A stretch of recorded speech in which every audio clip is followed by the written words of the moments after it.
Vamos dar prosseguimento aqui à correção dos exercícios do capítulo de tendências, né, da agricultura mundial.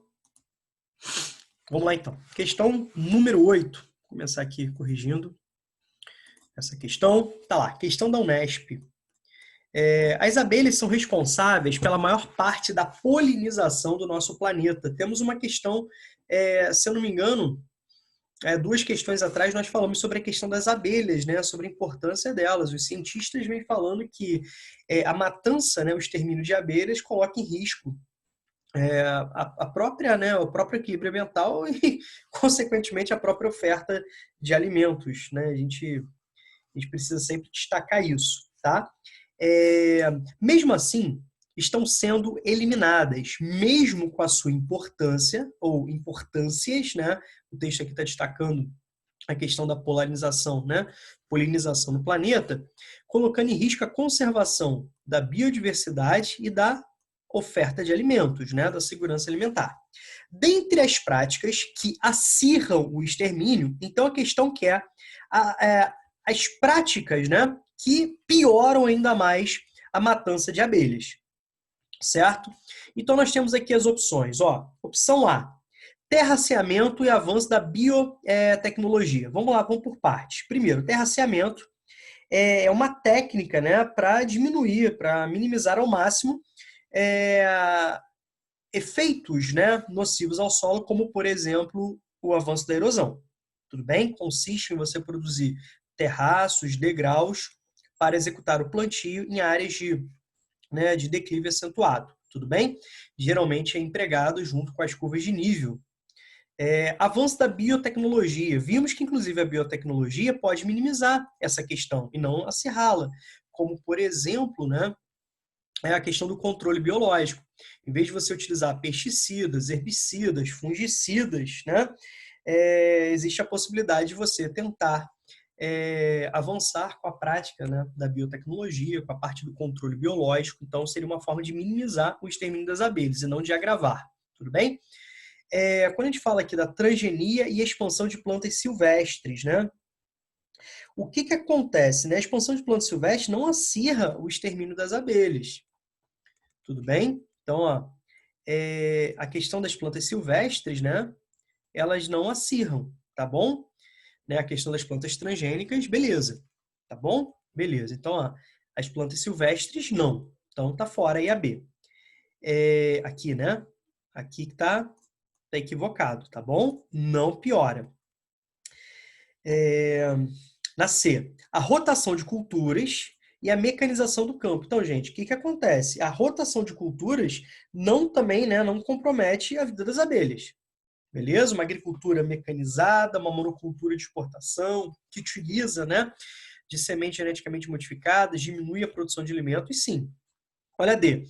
Uso de sementes crioulas, né? O que são sementes crioulas? São sementes naturais, que vão se contrapor à lógica das sementes transgênicas. Então, as sementes naturais também não, né? Não prejudicam as abelhas, certo? A silvicultura, aquela lógica de florestas plantadas, de monoculturas, sim, beleza? Lembre-se que a silvicultura, né, quando a gente fala de silvicultura, os silvícolas, né, a gente precisa entender que se refere principalmente às florestas plantadas. Então, nós temos duas faces. Uma é que você tem madeiras de reflorestamento, certo? Só que o problema é que essas maneiras de reflorestamento, essas florestas plantadas, elas avançam, né, para as áreas de floresta natural. Ao mesmo tempo, tá maximizando toda a lógica, né, de monoculturas em termos de problemas socioeconômicos, socioambientais. Então, tem duas faces aí, uma positiva e uma negativa. Aí existem conceitos aí importantes, né, que a gente fala sobre, quando a gente fala, por exemplo, sobre plantações de eucalipto. Não sei se vocês já tiveram oportunidade de viajar nas rodovias brasileiras, em algumas áreas, você vê, né, no meio das rodovias aquelas imensidões intermináveis de plantações de eucalipto, de monoculturas de eucalipto, utilizados para a produção de celulose, que vai dar origem, né, a uma matéria-prima para o papel, indústrias de móvel, indústria da construção civil, floresta de pinos, né? São chamados de desertos verdes, né? E, ao mesmo tempo, pode se relacionar também à lógica de desmatamento verde, tá bom? Beleza? Então, as sementes crioulas, não. Quando a gente fala aqui sobre monocultura, com certeza, né, que nós temos a diminuição da produção de alimentos, da policultura, da produção de subsistência, beleza? E dos agrotóxicos, né? Principalmente o uso de fungicidas, pesticidas, herbicidas, que comprometem a vida, né, das abelhas de fato. Então, nosso gabarito está aqui, ó. Certo? Gente, alguma dúvida na questão 8? Não? Tudo tranquilo? Algum comentário? Então, vamos seguir em frente isso aqui. Vamos para a questão de número 9. Tá? Aqui, ó. Questão da Universidade Federal da Paraíba. Atualmente, no modo de produção capitalista, predomina a economia do tipo mundializada, determinada pelo viés da globalização do capital. Nessa conjuntura, as atividades econômicas são alvo de intensa, né, de ampla transformação, avançando a lógica de uma agricultura empresarial, uma lógica de produção de monoculturas de exportação, o favorecimento do grande capital financeiro que controla, que comanda, né, esses complexos agroindustriais, avanço da oligopolização econômica, né? Então nós temos a perpetuação, o aprofundamento, a manutenção de várias mazelas socioeconômicas e ambientais. Tudo bem? E, obviamente, a gente precisa fazer também um resgate histórico, sempre quando a gente fala sobre esses modelos, né? As plantations modernas têm aspectos em algumas partes do globo, como acontece no Brasil, que têm relações com a própria, né, divisão internacional do trabalho, a sua evolução. Vamos lá. No caso específico do agronegócio, né, a gente está falando aqui de agricultura moderna, de sistemas intensivos, de alta capitalização, alta mecanização, de grande exigência de qualificação laboral, de investimentos, né, em biotecnologia, verifica-se a incorporação de técnicas modernas no processo de produção, correção do solo, irrigação artificial, mecanização. A gente está falando de centrais climatológicas, né, uma infinidade de inovações. De novas modalidades nos negócios. Além disso, o agronegócio contribui substancialmente, contribui bastante com o aumento dos volumes de capitais envolvidos nas trocas de bens e mercadorias. Tá? Sobre a caracterização do agronegócio, é correto afirmar que, ou seja, sobre características do agronegócio, né? Tá aqui, ó. O agronegócio ainda se apresenta socialmente atrasado, então eu queria discutir com vocês e relembrar aquele conceito de modernização conservadora, que é importante até para a gente entender essa lógica, né?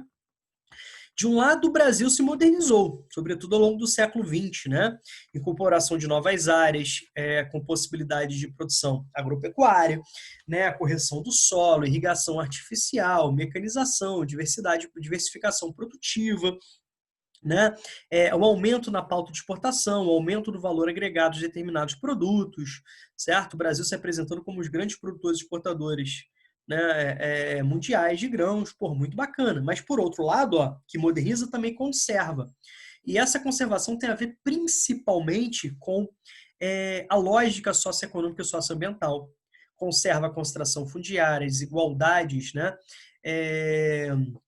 No campo, a falência, né, do pequeno agricultor, a falência do camponês, o desemprego, né, do campesinato, o avanço da pauperização, da pobreza no campo, né, o processo de integração campo-cidade leva a contradições, certo? O êxodo rural se intensifica, relaciona-se aos inchaços das cidades, às grandes problemáticas somadas à negligência das políticas públicas, né?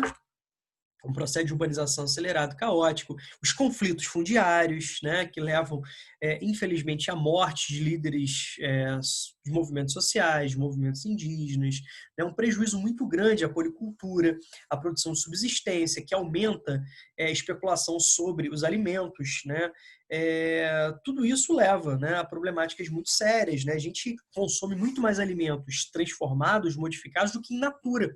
Isso encarece, e se está mais caro, dificulta o acesso da população aos alimentos. Então, nós temos várias, né, situações relacionadas aí. Fora isso, as questões ambientais, os prejuízos para o solo, os prejuízos, né, para a biodiversidade, os prejuízos para os recursos hídricos, os prejuízos para a atmosfera. Então, a gente pode perceber que são grandes problemáticas globais, né?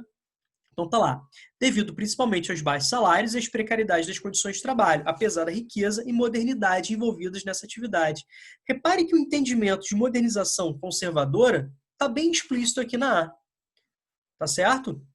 Beleza? A gente pode perceber isso. Né? Então vamos ver aqui as outras opções. Olha, a agricultura comercial, no passado colonial, foi classificada como plantation, né?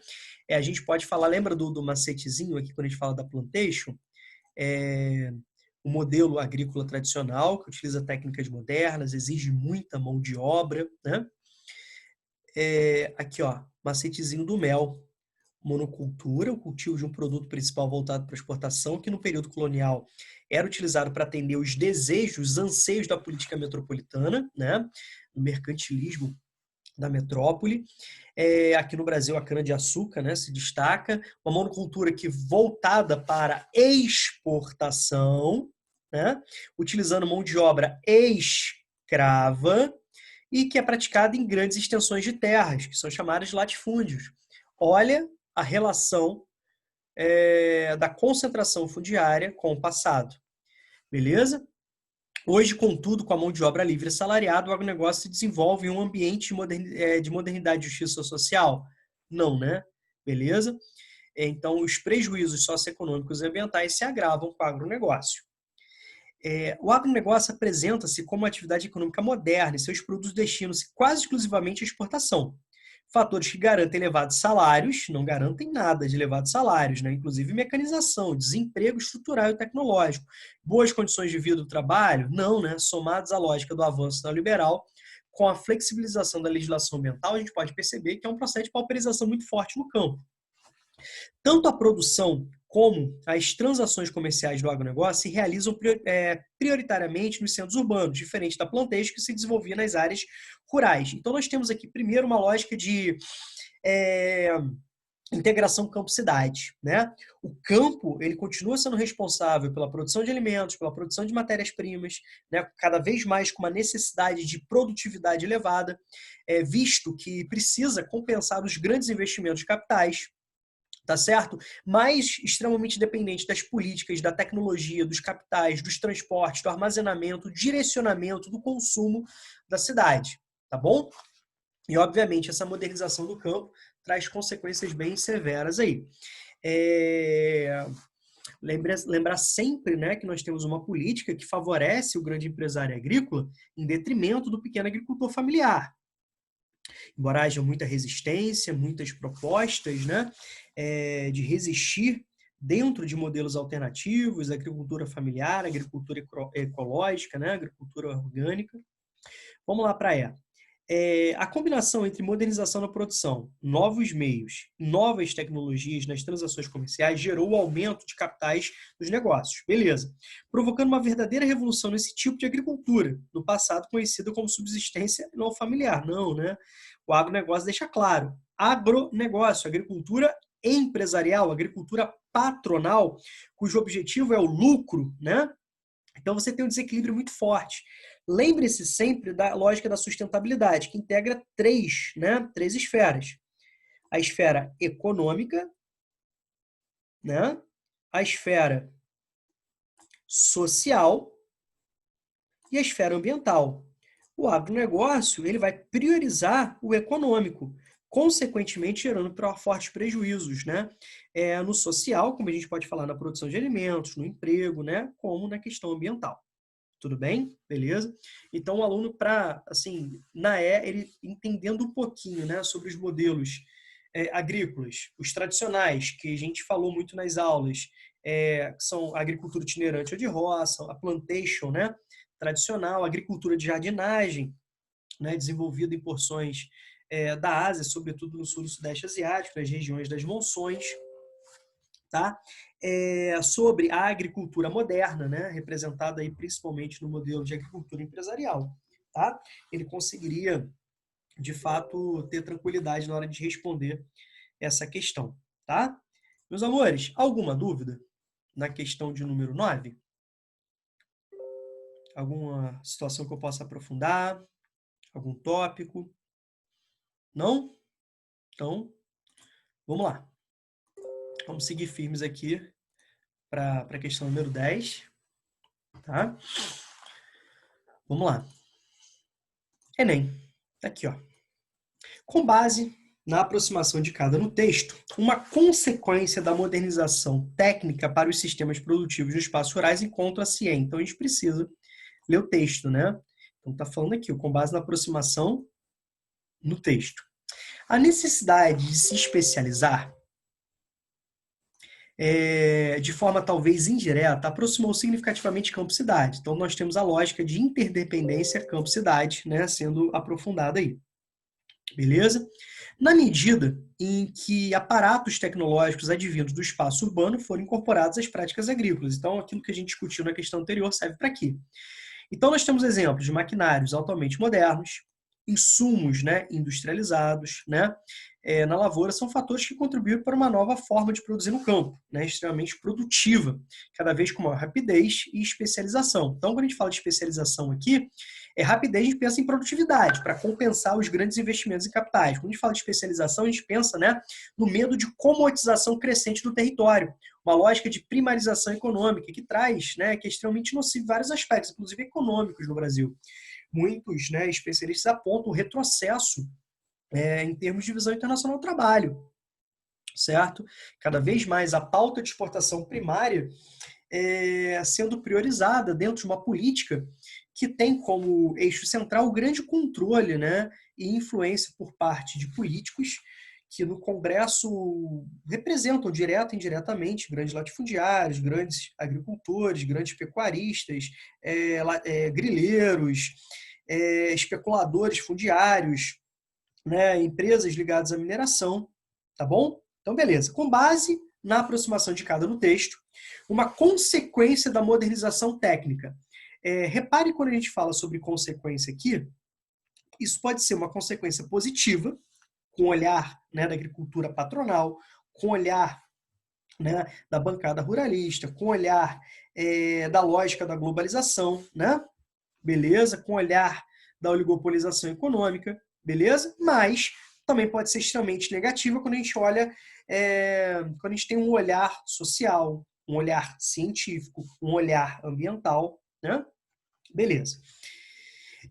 Uma consequência é exigência de mão de obra qualificada? Beleza. Como exemplo, engenheiros agrônomos, engenheiros químicos, né? Quando a gente fala, por exemplo, da pecuária, a gente precisa, né, da questão da química fina, né? A gente precisa da biogenética, a gente precisa, né, de veterinários e por aí vai. Beleza? Certo? Então aqui, ó, implementação de atividades do agroturismo, objetivo é agricultura de exportação. Vou falar para vocês um outro conceito importante, né, aproveitando a questão, que é o aumento de empregos não agrícolas no campo. Ou assim, como que funciona essa lógica? O que vem crescendo? De um lado, você tem uma modernização do campo, que gera desemprego, que gera exclusão, que gera concentração, né, de capitais, concentração empresarial, concentração fundiária, né? E, por outro lado, as transformações na cidade, com a mecanização, com a automação, com a crescente exigência de qualificação, né? Com a reestruturação produtiva, com a migração industrial. Então, a gente pode perceber que os empregos eles estão sendo, né, extremamente impactados aí, inclusive com novas tecnologias. Então, um grupo significativo de indivíduos, né, passam a direcionar e passam a incorporar atividades não agrícolas no campo, muito relacionadas não ao setor primário, mas ao setor terciário principalmente, como, por exemplo, atividades ligadas ao ecoturismo. Então, a gente pode citar aí, né, práticas de esporte que necessitam de professores, de especialistas, né, de técnicos em determinados esportes, tradutores, né? E pegando de uma forma mais assim, indireta também, a gente pode falar sobre redes de hotéis, pousadas, comércio local, restaurantes, né? Que precisam de uma gama, né, significativa de postos de trabalho, que exigem isso, né? Certo? A gente pode pegar aqui, pegando nossa região serrana, isso aqui é um dos exemplos, né? Aumento do número de famílias assentadas, pelo contrário, né? A política de não garantir uma reforma agrária mesmo aos moldes capitalistas. Então, a gente pode, inclusive, dizer que nós temos uma perpetuação de grandes áreas ligadas à especulação, né? Então, latifúndios improdutivos. Nós temos o domínio da bancada ruralista que não favorece isso, né? Muito menos a demarcação de terras indígenas, o respeito como aquele garantido pela Constituição de direito à terra, direito à cultura, direito à vida das etnias nativas que ainda persistem, né? As etnias autóctones que ainda persistem aqui no Brasil. No início da colonização, nós tínhamos mais de 1.000 grupamentos étnicos raciais indígenas. Hoje nós temos, segundo, né, o último censo do IBGE de 2010, algo próximo a 210 etnias. Então você pode perceber que, né, mais de 800 etnias foram exterminadas, né, num processo de genocídio e etnocídio muito forte, né? Apresentando, a gente girava em torno de 3 milhões, 4 milhões de indígenas, aproximadamente, segundo, né, estudos, antes da chegada do colonizador, e hoje nós temos algo próximo, autodeclarados, né, 815 mil indígenas. Tá legal? Então, é uma situação muito severa. Alguns indígenas vivem isolados, outros vivem em áreas de preservação, mas isso não é garantia de sobrevivência. Outros vivem, né, nos ambientes urbanos, embora a grande parte, né, viva em áreas consideradas rurais, e o desrespeito é muito forte, né? Uma grande maioria vive em condições de, de, de exclusão, de negligência dos poderes públicos. A gente pode perceber nesse momento de pandemia comunidades indígenas sendo contaminadas pela presença de madeireiros, pela presença de garimpeiros, pela presença, né, de empresários agrícolas, né? A gente pode perceber isso, com a negligência, né, do poder público. A ampliação do crédito à agricultura familiar, pelo contrário, a gente pode perceber que é uma política de favorecimento econômico ao empresário agrícola, né? Ao empresário agrícola. Tudo bem? Gente, alguma dúvida aqui na questão número 10? Alguém quer perguntar alguma coisa? Não? Então vamos seguir em frente. Vamos lá para a questão número 11, né? Questão número 11, questão discursiva. Vamos lá. Universidade Estadual de Goiás. Um sistema agrário ou agrossistema foi o primeiro tópico, né, que a gente estudou sobre a temática de agricultura. É um modelo de produção agropecuária em que se observam quais cultivos, né, ou criações são praticados. Então, nós temos aqui os cultivos e as criações são praticadas. As técnicas que são utilizadas são técnicas mais rudimentares, mais milenares, mais tradicionais, ou são técnicas modernas, né? Se o cultivo é destinado à produção de alimentos, à subsistência, ao comércio local, né? Ou é destinado a uma produção de exportação. O destino da produção, né? Mercado interno ou exportação, entre outras coisas. Levando-se em conta vários critérios, os sistemas agrários podem ser classificados como sistemas tradicionais. Os exemplos que nós demos foram justamente, né, agricultura itinerante, agricultura, né, agricultura de roça, a plantation tradicional e a agricultura de jardinagem. Os agrossistemas modernos, né, representados aí pelo agronegócio, tá? E os agrossistemas alternativos, né, e orgânicos. Então, a agricultura familiar é uma resistência ao modelo convencional da agricultura patronal.